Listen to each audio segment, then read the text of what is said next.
Hey there. I wanted to come and talk to you guys today because I think somebody needs to hear it. It's been kind of on my heart for a little while, and I think that it's time to say something about it, to speak about it.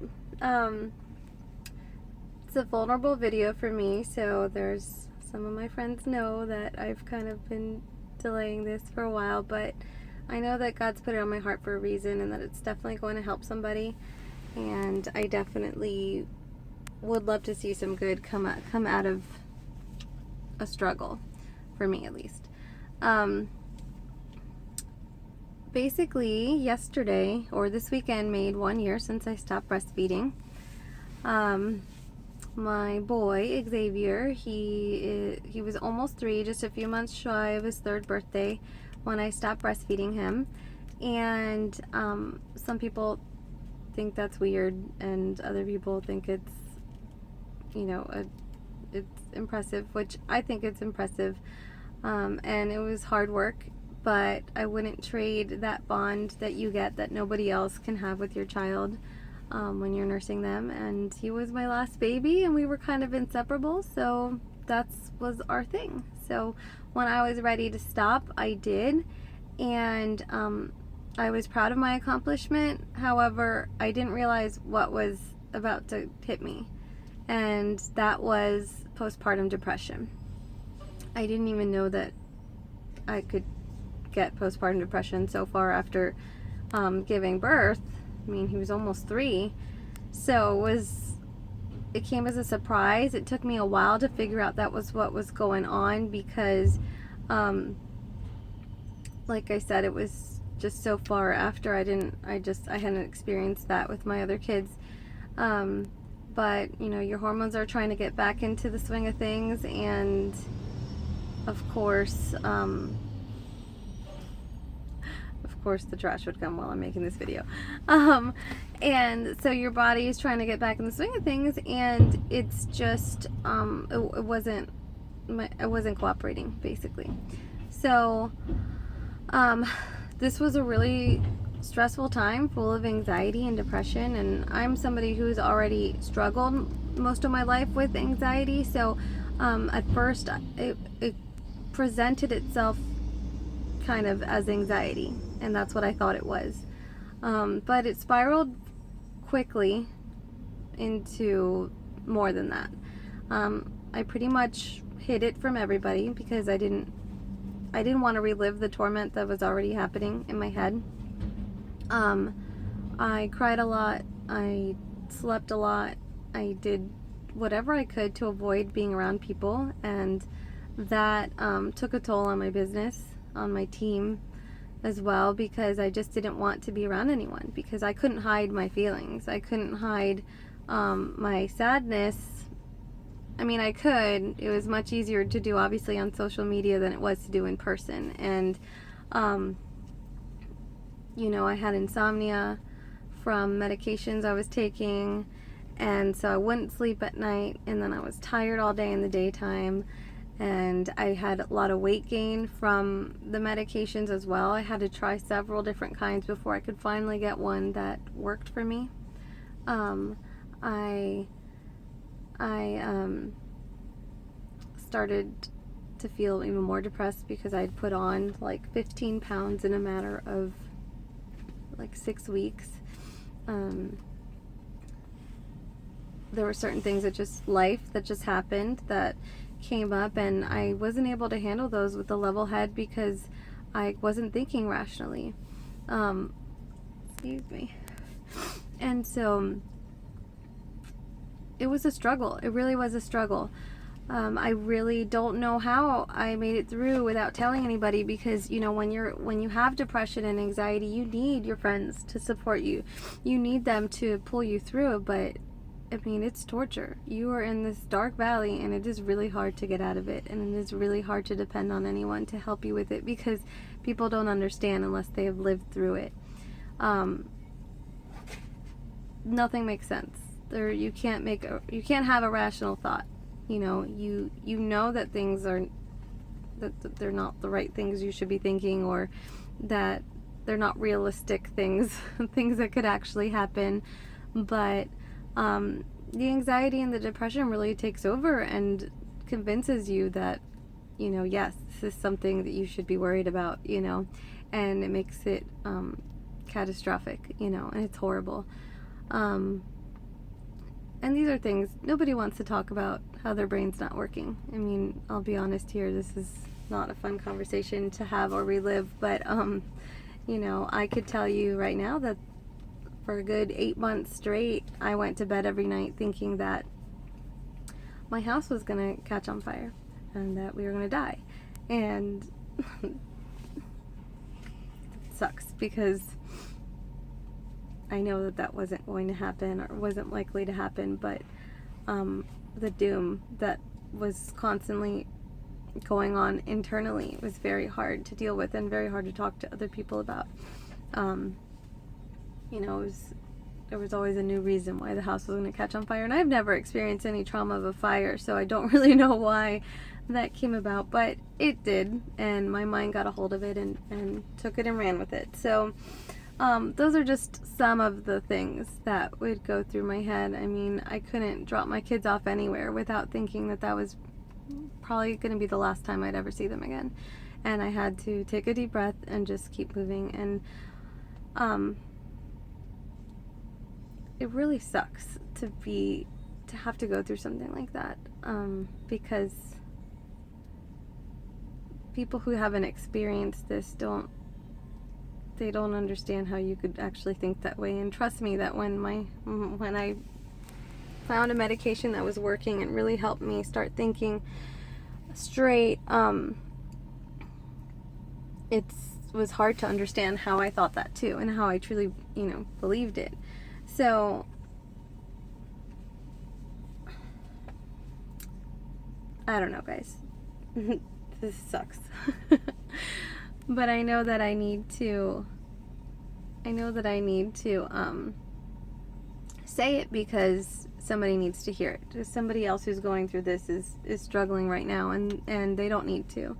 And you need to know that God is never going to leave you or forsake you, and He's going to carry you through this, and that you may not see His footprints next to you, but that He is there, and that your struggle is going to serve for a greater purpose, for the good, whether it be for somebody else or for yourself at a later time, that you will get through it, that you need to stay connected and know and have faith that you have nothing to fear, because the spirit of fear does not come from the Lord.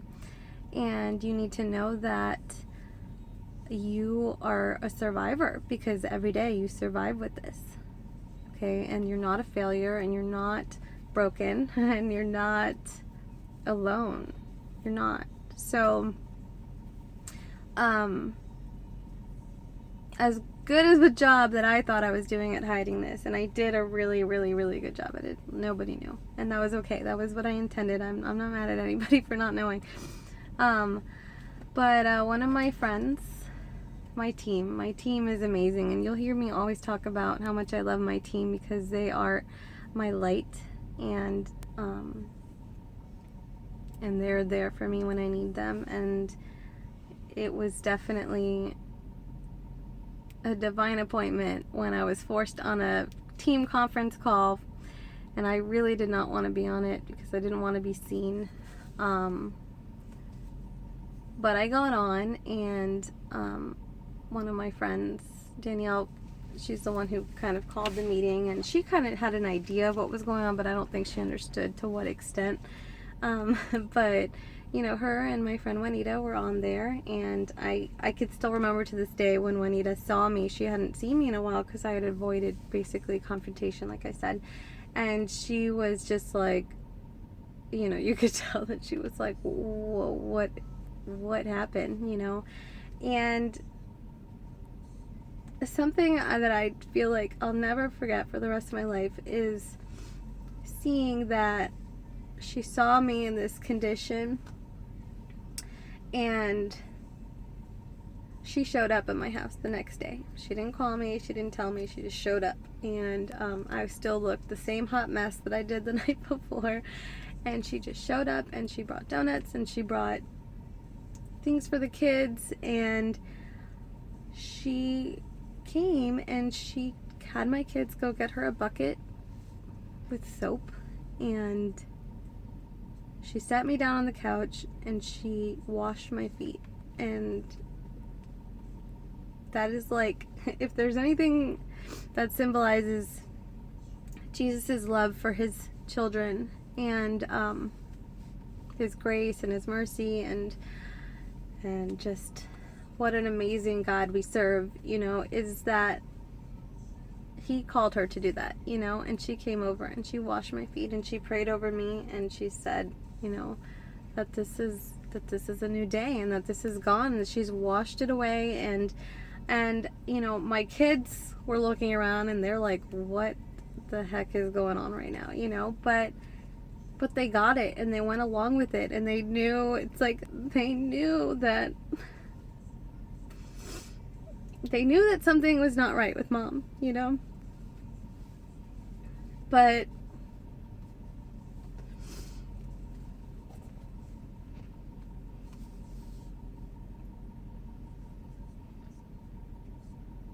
okay. They knew that something wasn't right with me, but they just did their thing, you know, and they tried to make me feel better, and they tried to hug me and cuddle me, and, you know, but they kind of didn't understand, and you know, I tried to hide it as much as I could, like I said. So, but I think seeing this, at least to one of my boys, and to Miley, who are, I feel like, the oldest, more mature ones, and they kind of were just like taking it in. And I know that I was prescribed a different medication, and I went to pick it up, and I remember I took it, and in a couple days I remember having a talk with Anthony and telling him that I was starting to feel good, starting to feel better. And he told me, he's like, well, Mom, you know, I told him I thought the medicine was working, and he was like, Mom, I don't think it's just the medicine, I think it's what Juanita did, you know, I think it's God that's helping you. And that really meant so much to me to hear from him, because I was a little worried about what he thought about what happened. But it showed me that maybe I'm doing something right, that even though through this fog and this terrible, you know, valley that I'm in, that it's not permanent, and that you know, that even when you're broken, that light is still shining through, you know, and that's okay. And everyone's allowed to be broken, but you need to live on the hope that, and the faith that the Lord's going to carry you through this. So I don't really know what else I'm supposed to say. Like I said, I didn't really plan this. I just felt like I had to make this video and let you know that people can overcome things, and even though when they don't seem like you're able to overcome them in the moment, that you will get through it. I've lived with anxiety all my life, and I always told myself all the things I couldn't do, and all the things I was afraid to do, because I was afraid to fail, and I was afraid to succeed, and I was, you know, afraid of what people will say. But you can overcome anything. The Lord has carried me so far in my business, farther than I ever thought I could ever get on my own, farther than I would have ever allowed myself to get on my own. I would have quit before. So it's to me just means so much to let people know that I've gone through the struggles that you're going through, and you will get through them, and that you can do more than you could ever imagine with the right people by your side, with faith, with the Lord guiding you. You know, you don't have to stay stuck. You don't have to stay surrounded by people who are toxic. You don't have to live in this misery. You don't have to stay in this valley, guys. You need to pack your bags and walk out of the valley. Valleys are not meant to be walked through, be lived in. They're meant to be walked through. As I walk through the valley in the shadow of death, you're walking through it. They're just ups and downs. They're just obstacles that get in your way. They're just obstacles that are there to grow you into your purpose. It's not a failure. It's not something that is meant to put a halt on your life and on your future. It is just meant to grow you. You will be stronger when you come out of it. You need to have hope, and you need to be positive and surround yourself with positive people, and you need to find strength in the Lord, because He is going to be your strength when you are weak. And if you don't know the Lord, well, then message me and I will tell you all about Him. And if you need a church, I've got an amazing church that saved my life once before, and I am indebted to my church forever because I love them and they're amazing. And you can come with me and sit up front like I make all my friends do. You could sit up front with me and learn about everything you need to get through this crazy life.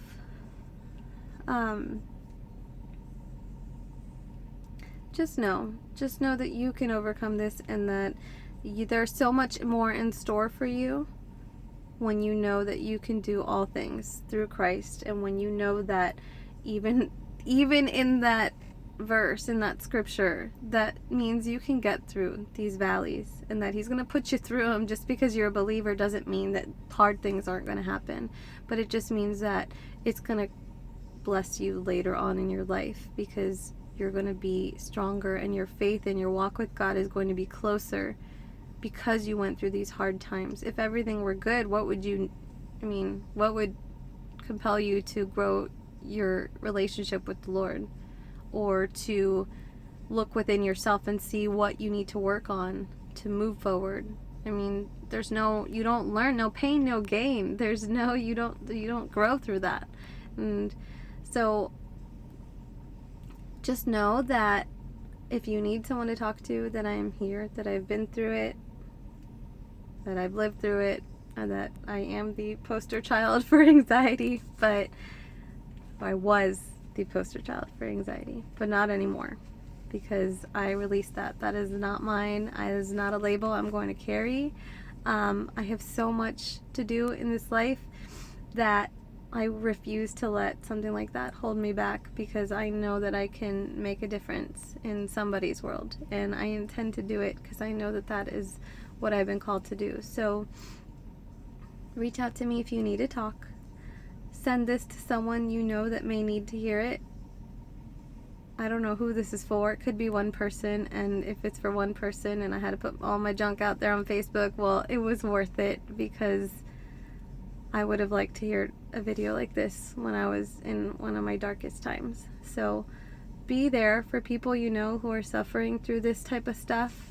For moms who are going through postpartum depression, you're going to get through it. And for their support system, you need to just listen. You need to listen to them. You don't need to fix them. You just need to listen, and walk them through that, and be there. Walk them through it. Hold their hand, and be positive, because that's what I think everybody really needs in this world right now, is a little bit of positivity. So I will leave you with that, and yeah, that's life, huh? You never know. Pictures paint 1,000 words. But life is good, guys, and I'm happy. And the silver lining of all this is I may have put on weight that I'm not happy about, and I may have gone through a really crappy time, and I may be rebuilding part of my business because of that time. But I got through it. I survived. I learned from it, and I'm going to use it to help other people.